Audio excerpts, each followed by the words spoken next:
You should know by now that not all parental controls are good. Some of them are really, really bad. Some of them don't have good security, they don't have good safety, they can allow a predator to track your kids and read your kids' messages, like absolutely crazy stuff. But I like also talking about the good of things. So let's talk about some of the best parental control apps for your kids.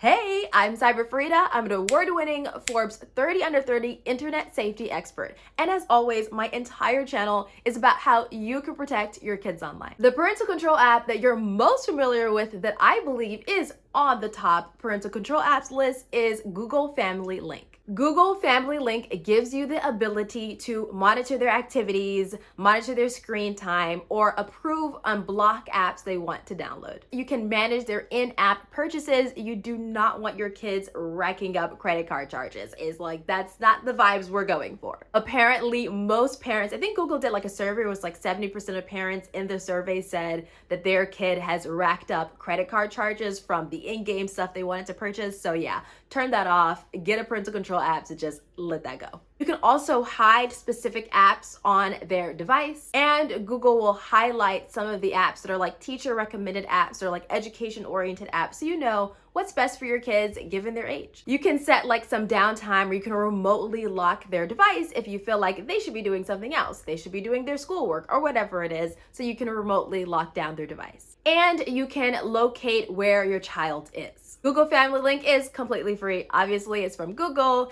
and it works best, of course, on Android. In the same vein, we have Apple Family Sharing, which of course is also free. It comes with any of the Apple devices that you get. They have a feature where your child can ask you before they download something to their device. So one of the biggest features that any Apple family uses is screen time. You might also be using it for yourself, not just for your kids, to manage how much time you're spending on these screens. If you want to make sure that your child's at the location that you want them to be or they're safe, you can use the Find My feature to find their device, and hopefully they are with their device. The whole thing with these location features is that your child always has to be with their device in order for it to work the way that you want it to. If you're worried about the types of apps your kids are downloading or the types of media that they're listening to or watching, you can have like content filters depending on the app that they're using. If your child is only using Safari to browse the web, you can have only approved websites that they're looking at, or you can block certain websites or only allow certain websites. You also can set restrictions on who your child can text and who your child can call. That also means you can remotely manage their contacts just to make sure that everything is kosher. Microsoft Family Safety is another option. If you have gamers and they're on Xbox and all of that, this may be a really good option. There are apps, games, and device limits, screen time summaries or activity monitoring. If they're using Microsoft Edge, there are some website and searching filters as well available through that. If you were using Life360 before and you watched my video about how Life360 has a long ways to go with security and privacy and safety,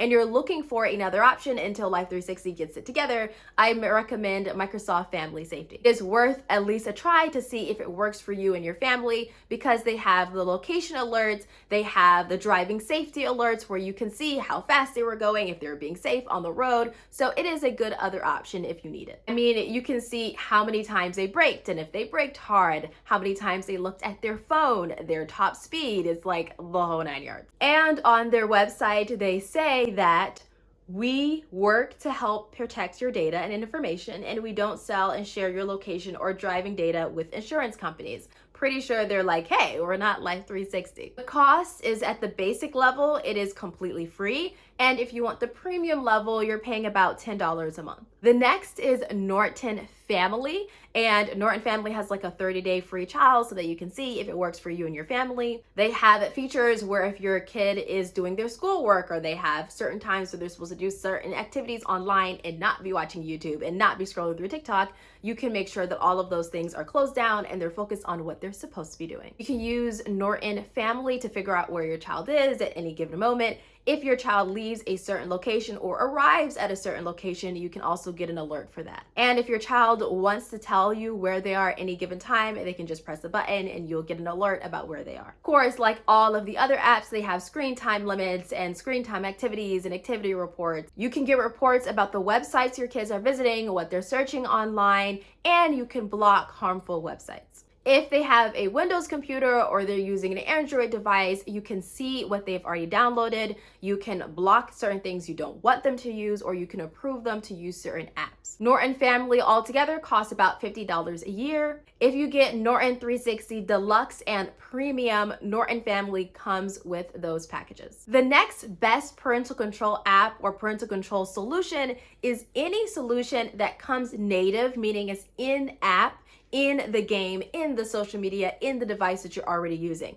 If your child is using TikTok, or they're playing Fortnite, or they're playing Roblox, within these apps, within these games, there are parental control solutions, safety solutions, privacy solutions, security solutions to make sure that your child is using the internet in the most safe way possible. And of course, these typically always come for free. Remember, as you're using these parental control solutions, that you're using that not as a foundation to your child's safety online, but just an addition to, especially when they're younger. As they get older, parental control solutions, especially parental monitoring, may not work as well, but everyone's situation, your situation is different than everyone else's situation. But be mindful that you're making sure that you're having a connection with your child as the foundation to protecting your kids online, and you're not using parental monitoring and parental controls as the foundation of protecting them online, because honestly, it doesn't work that way. Your relationship with your child, building trust, having an open, honest, and beautiful relationship with your child is the best way to protect them online. The parental control solutions are just like the cherry on top, something you do to make sure that, especially when they're young, they're just not getting into sticky situations, and they're not talking to strangers, and they're not doing things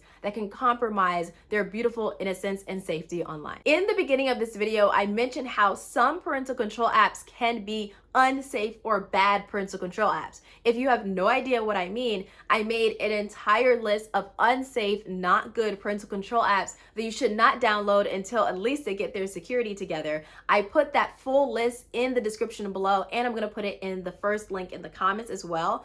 All of the apps we talked about today, like the best apps, are also in that list that's in the comments. But also, I talked about why certain apps are unsafe and what you can do about it in this video right here. So if you have not seen the video yet, click the video and watch it. See you soon.